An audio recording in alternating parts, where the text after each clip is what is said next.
The Adventures of Reynard, the Fox-Musketeer.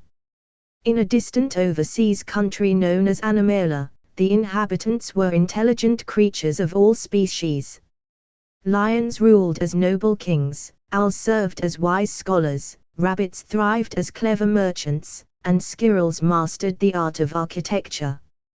These animals walked upright, wore elegant garments, and built grand cities with towering spires and bustling markets. Among the vibrant towns and peaceful countryside, a daring hero emerged, Reynard the Fox-Musketeer. Chapter 1: The Swashbuckling Beginning. Reynard was no ordinary fox.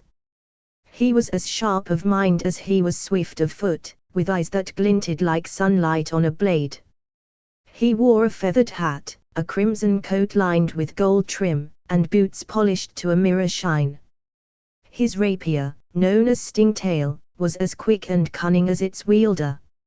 Reynard served as a musketeer to the Duke of Oakwood, a mighty stag who ruled a prosperous region in the kingdom of Animela. One day, Reynard was summoned to the Duke's court for a dire mission. A band of brigands, ferocious wolves and sly raccoons, had been raiding villages along the northern borders. Their leader, a menacing black wolf named Varga, had grown bold, threatening to burn the villages if his demands for gold were not met. Reynard the Duke said gravely, "I entrust this task to you. Bring Varga to justice and restore peace to the realm." With a sweeping bow, Reynard accepted. "My blade and my wit are at your service, your grace." Chapter 2: The Bandit's Lair. Reynard set off on his faithful steed, Chestnut, a sturdy hare as large as a horse. Along the way, he encountered allies: Pipkin, a brave but scatterbrained squirrel who insisted on coming along for the thrill of adventure, and Mistral, a barn owl skilled in reconnaissance. The trio tracked Varga's gang to a dense forest. As they approached the bandit's lair, they overheard a sinister plan. Varga planned to kidnap the Duchess of Oakwood during an upcoming royal feast to demand an even greater ransom.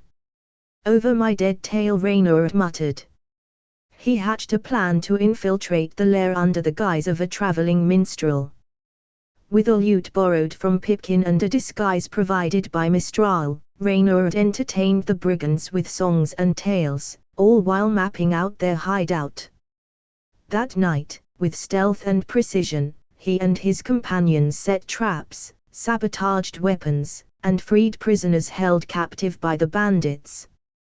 When morning broke, Reynard and his team led a daring ambush, swinging from treetops and outwitting the bandits with clever tactics. Varga, furious but impressed, challenged Reynard to a duel. The Fox-Musketeer, with a sly grin, defeated the wolf with a series of feints and dazzling swordplay, forcing him to surrender. Chapter 3: The Mystery of the Missing Crown. Returning as a hero, Reynard barely had time to rest before a new crisis struck. The royal crown of Animela, an artifact said to hold the kingdom's prosperity, was stolen from the palace vaults. The king, a majestic lion named King Leonheart, called upon Reynard to solve the mystery. Clues led Reynard to the bustling port city of Whisker Haven, where a notorious gang of pirate otters known as the Sea Whiskers was said to operate. Disguised as a merchant, Reynard infiltrated the pirates' ranks and discovered their plan to smuggle the crown out of Animela aboard their ship, the Stormfur. In a thrilling sea battle, Reynard led an armada of loyal sailors against the pirates.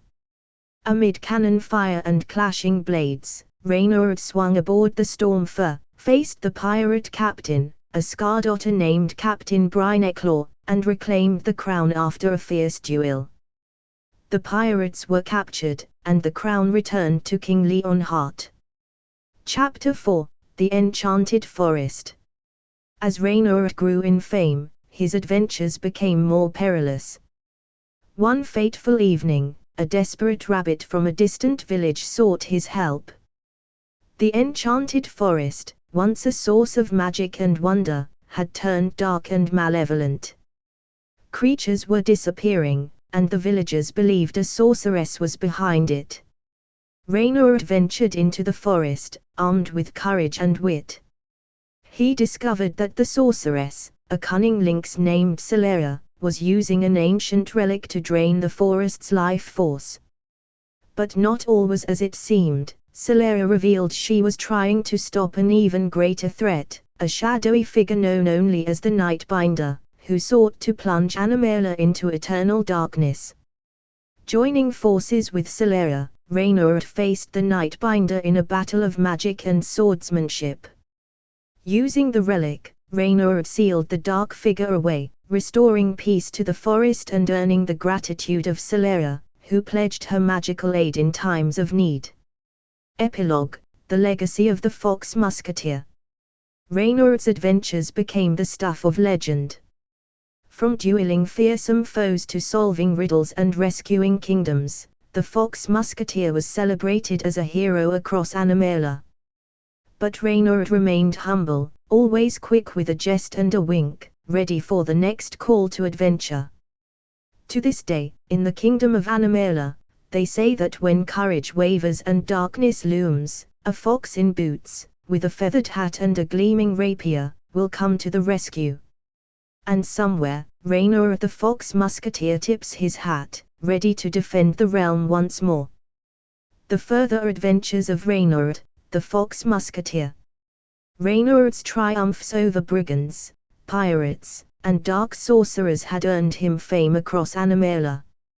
His name was sung in taverns, his tales whispered in courtly halls.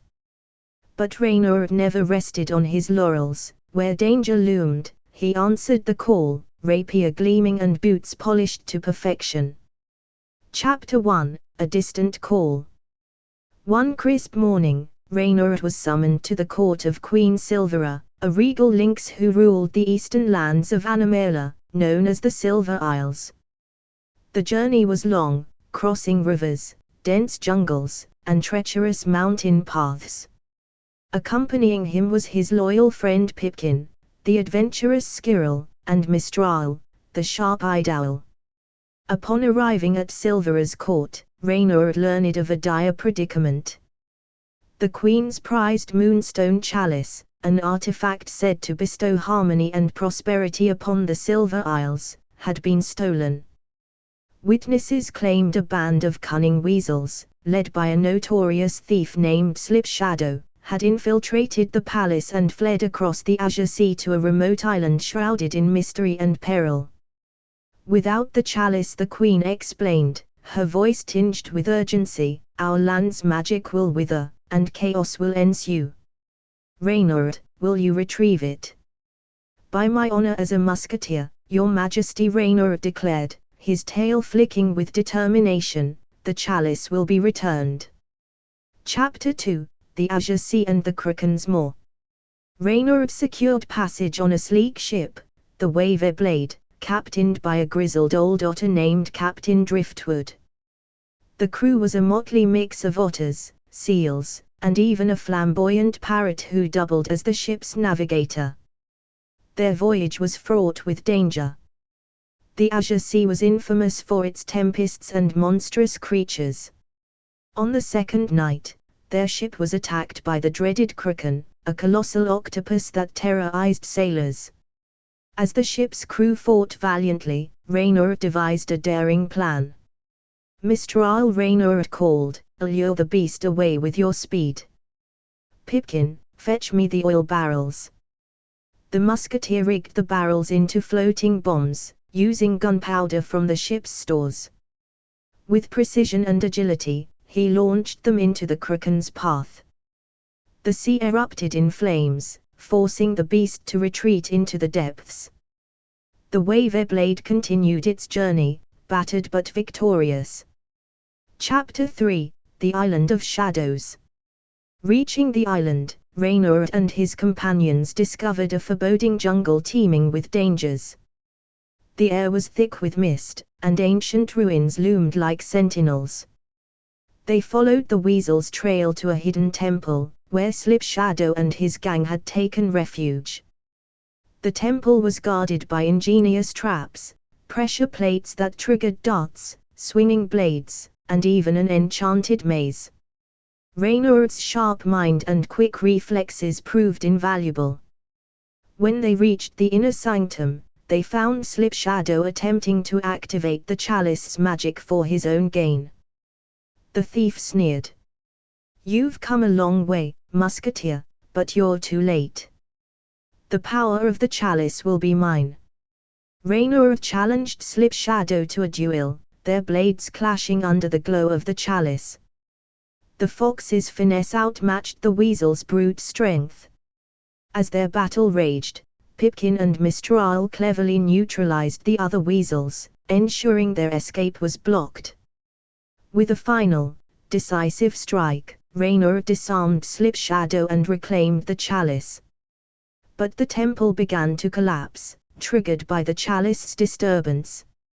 In a heart-pounding escape, the trio narrowly avoided being buried under the ruins, returning to the ship with the artifact intact. Chapter 4 – A New Threat Rises. Upon returning the chalice to Queen Silvera, Reynard hoped for rest. But news from the mainland brought fresh trouble. The kingdom of Animela was under threat from an ambitious conqueror, Ironclaw, a ruthless badger who had united an army of mercenaries and sought to overthrow King Leonhart. Ironclaw's forces marched toward the capital, their war machines, giant, armored constructs powered by stolen magic, laying waste to everything in their path. The king summoned Reynard, asking him to lead a special mission to sabotage Ironclaw's operations. Reynard and his team joined forces with a rebel group led by Lyria, a fierce fox warrior who had been resisting Ironclaw's tyranny. Together, they infiltrated Ironclaw's camp under cover of night. Their objective: destroy the war machines and disrupt his army's advance. The plan was fraught with peril. Reynard and Lyria took on the heavily guarded machines, planting explosives while Pipkin created diversions. Mistral, soaring above, relayed crucial information about enemy movements. The final confrontation brought Reynard face to face with Ironclaw himself. The badger was a formidable opponent, clad in impenetrable armor and wielding a massive war hammer. Reynard's agility and clever tactics allowed him to outmaneuver Ironclaw, eventually exposing a weak point in the armor. In a brilliant display of swordsmanship, Reynard struck the decisive blow, forcing Ironclaw to retreat. Chapter 5 – The Hidden Heir. With Ironclaw's forces defeated, peace seemed near. But Reynard discovered a hidden truth: Ironclaw had been seeking something more than conquest. His campaign was a cover for a deeper mission: to eliminate the last surviving heir to an ancient dynasty that once ruled Animela.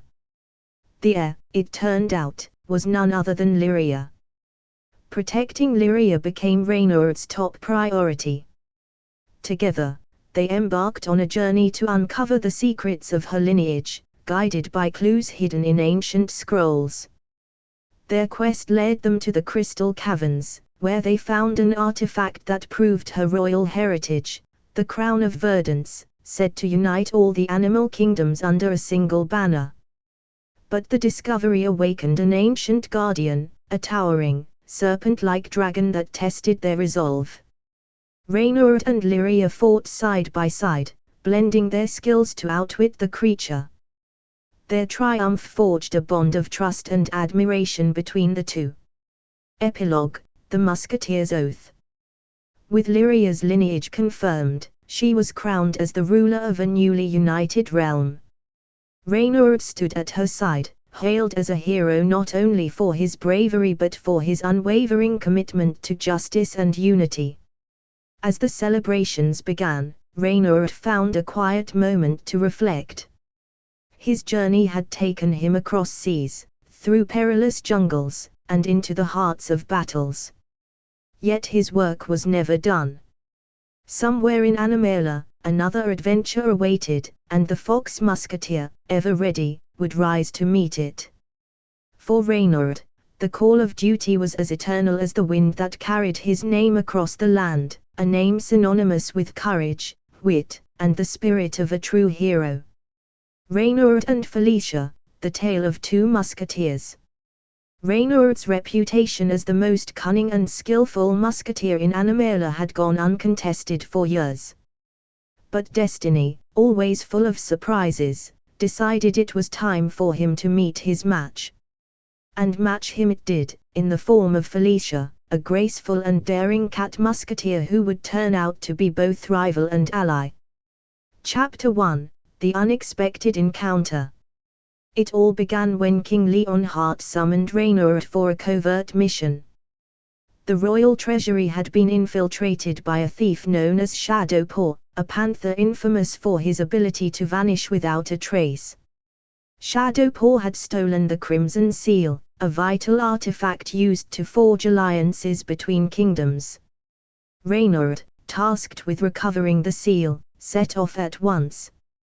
But when he arrived at the abandoned mill where Shadowpaw was rumored to be hiding, he was startled to find someone else already there, a lithe cat dressed in elegant green and gold musketeer attire, with a rapier glinting in her paw and a smug smile on her face. "Ah, Reynard the fox shepherd. I've heard of you.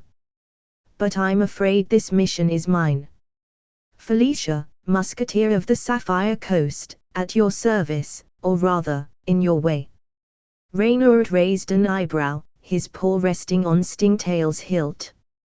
"Funny, I don't recall sharing this mission."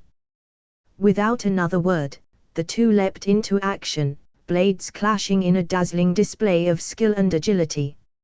Felicia was quick, her movements fluid and precise, matching Reynard's every strike with effortless grace. The fight raged on, neither gaining the upper hand, until they paused, breathing hard, and exchanged a knowing look. "This is ridiculous," Felicia said, lowering her sword. "We're clearly evenly matched. Why don't we combine forces instead of exhausting ourselves?" Reynard grinned. "A wise suggestion. I was just about to propose the same." And thus, an unlikely partnership was born. Chapter 2: The Hunt for Shadowpaw. Working together, Reynard and Felicia devised a clever plan to trap Shadowpaw. Felicia used her natural stealth to scout the mill while Reynard created a diversion to flush the panther out of hiding. When Shadowpaw tried to escape through a hidden tunnel, the duo ambushed him, blocking his path. "You're both fools to challenge me," Shadowpaw growled, drawing twin daggers.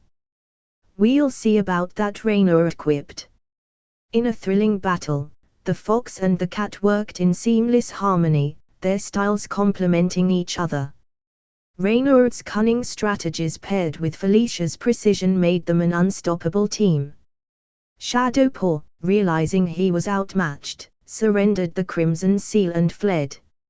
Returning the artifact to King Leonhart, the two musketeers were praised for their teamwork. Felicia, impressed by Reynard's resourcefulness, suggested they continue working together. Reynard, intrigued by her charm and skill, agreed. Chapter 3: The Pirate's Treasure. Their next adventure took them to the Whispering Isles, where a notorious pirate crew had hidden a treasure stolen from the kingdom's merchants. The treasure map was split into 3 pieces, held by the pirate captain and his lieutenants. Reynard and Felicia infiltrated the pirates' lair, disguised as swashbucklers.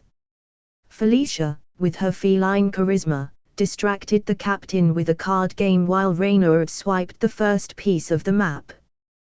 The other 2 pieces required more ingenuity. Felicia used her acrobatics to scale the mast and retrieve one hidden in the crow's nest, while Reynard engineered a clever trap to disarm a particularly brutish lieutenant guarding the last piece. With the map complete, they unearthed the treasure, returning it to its rightful owners and dismantling the pirate crew in the process.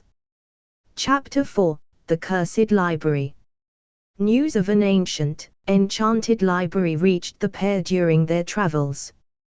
The library, located deep in the Blackwood Forest, was said to contain forbidden knowledge but was guarded by riddles, illusions, and magical traps.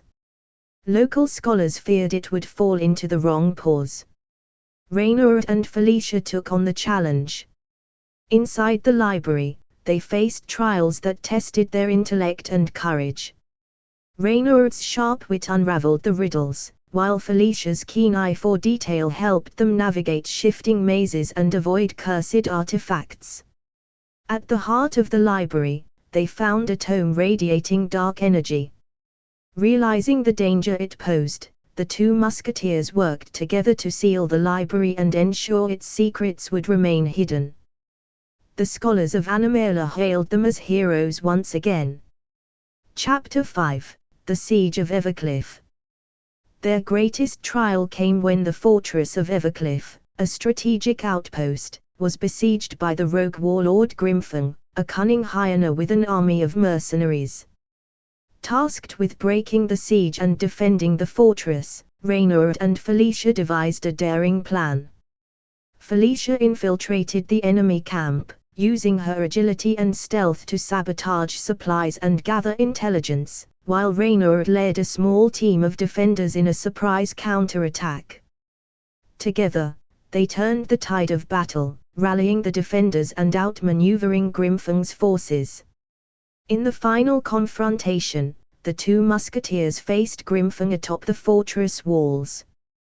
The hyena's brute strength was formidable, but their combined skill and teamwork proved unbeatable. Grimfang was captured, and Evercliff was saved. Epilogue: a bond forged in adventure. Reynard and Felicia's partnership grew stronger with each adventure. Though they began as rivals, their mutual respect and camaraderie blossomed into a deep friendship. They became legendary across Animela, known as the Twin Blades of Justice, their names forever linked in tales of heroism. Sitting by a campfire one evening, Reynard raised a flask of cider. "To many more adventures, Felicia. You've made this fox's life far more interesting."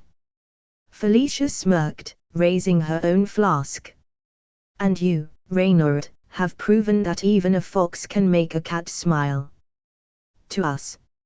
And so, their story continued, a testament to the power of friendship, courage, and the art of working together.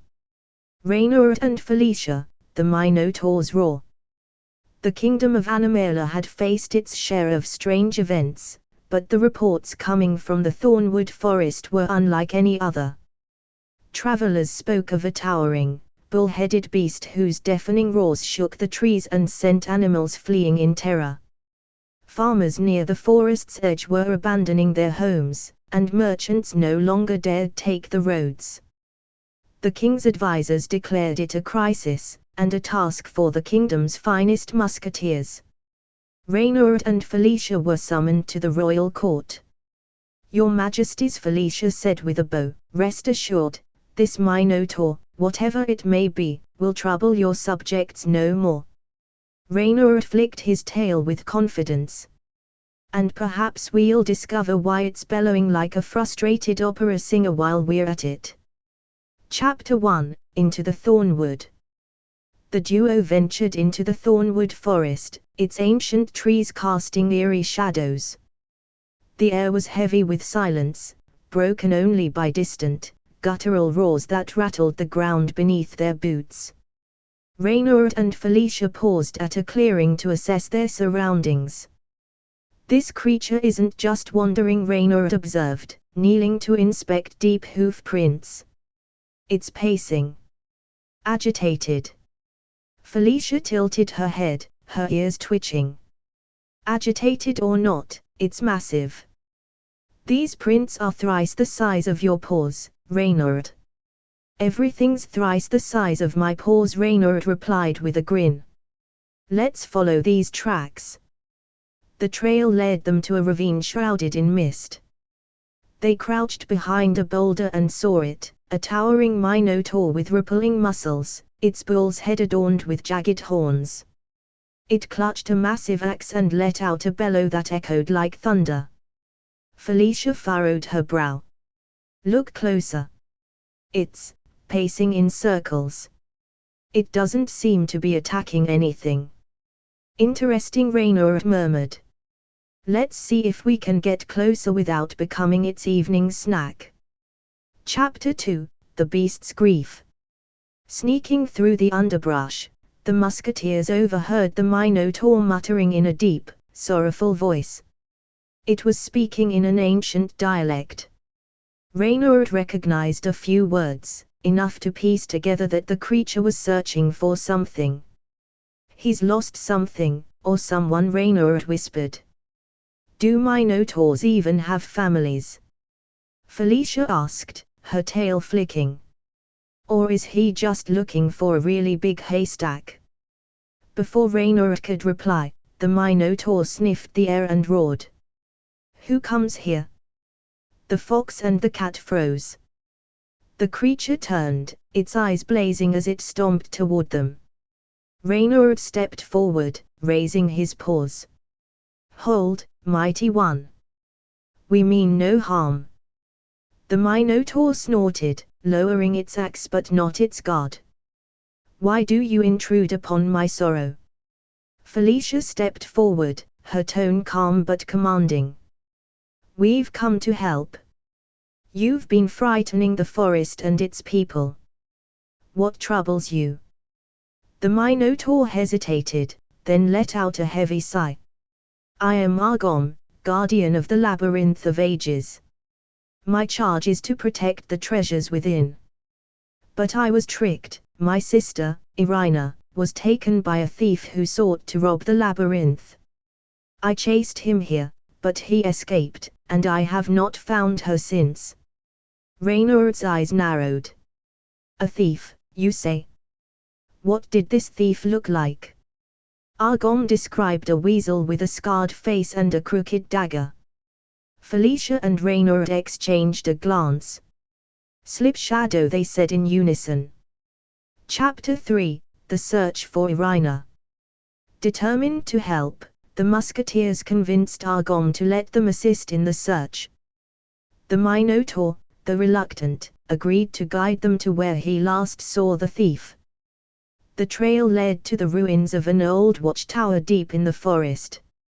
Inside, they found signs of a struggle, broken furniture, claw marks, and a scrap of fabric that smelled faintly of Minotaur. This way, Felicia said, pointing to a hidden tunnel leading underground. The scent of damp earth and stale air wafted up. As they descended, they encountered traps clearly set by Slip Shadow. Felicia disarmed tripwires with expert precision, while Reynard's quick thinking got them through a room filled with swinging blades. Argom's strength was invaluable. He tore down a crumbling wall blocking their path. Deep in the labyrinthine tunnels, they found Reynard chained inside a cage.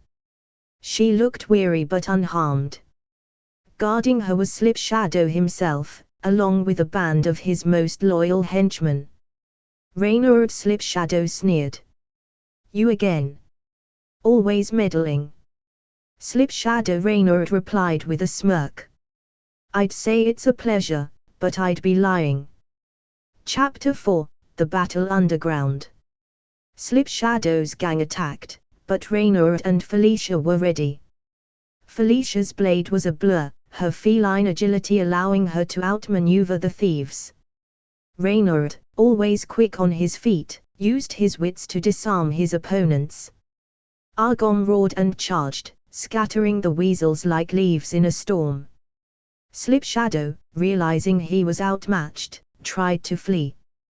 But Felicia, with a perfectly timed leap, intercepted him, knocking his dagger from his paw. Reynard pinned him with his rapier, his tone icy. Give me one reason not to end this now. Slip Shadow gulped. I was just following orders. I was hired to distract the Minotaur, not to hurt anyone. By whom? Felicia demanded. Slip Shadow hesitated, then muttered, a wolf named Silas Darkfang. He wanted something from the labyrinth. I swear I don't know what. Reynard exchanged a glance with Felicia. We'll deal with Darkfang later. For now, let's return Irina. Chapter 5, The Roar of Gratitude. With Irina freed, the group returned to the surface. Argom's joy was palpable. He embraced his sister, his eyes glistening. You have my gratitude, he rumbled. You are true heroes. Reynard smiled. All in a day's work. But perhaps it's time you returned to your labyrinth. The forest will sleep more peacefully without your roars. Argom nodded. Indeed. And should you ever need my strength, call upon me. As the Minotaurs departed, Reynard and Felicia watched the sun rise over the forest, their mission complete. Felicia turned to Reynard with a smirk. Another adventure, another victory. What do you say, Reynard? Shall we track down this Darkfang next? Reynard adjusted his hat, his tail swishing. By my boots, Felicia, I wouldn't have it any other way. And so, the two musketeers set off once more, ready for whatever adventures awaited them in the wilds of Animela.